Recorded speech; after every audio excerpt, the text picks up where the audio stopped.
We started this part of the course by looking at an example from healthcare engineering, the use of surgical glue as an alternative for stitching up a wound.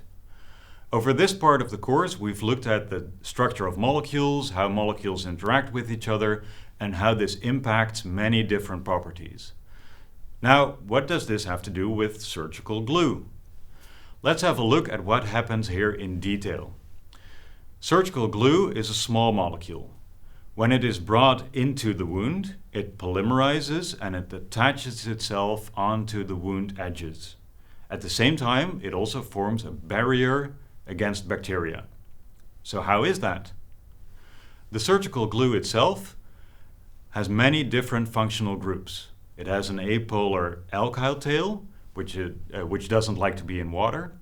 It has a very polar head group, which does like to dissolve in water and can be close to tissue. And then right next to this polar head group, there is a very reactive electrophilic group. This is something that can do a chemical reaction in a wound. In a wound, there are many proteins, which all contain nucleophilic amine side chains.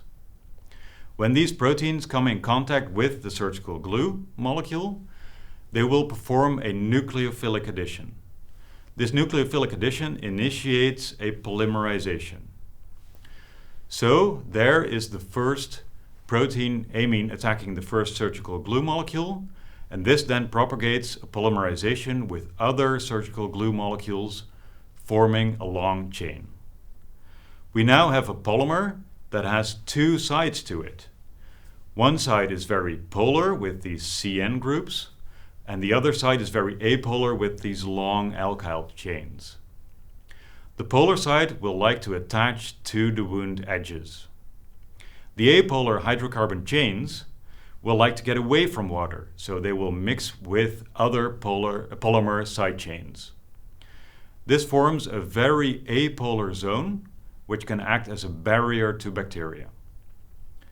Overall, what we have here is a polymer that is made by a reaction with molecules inside the wound, attaching itself to that wound, acting as a stitch, but then at the same time also blocks out bacteria. These are all properties that come entirely from the underlying chemistry.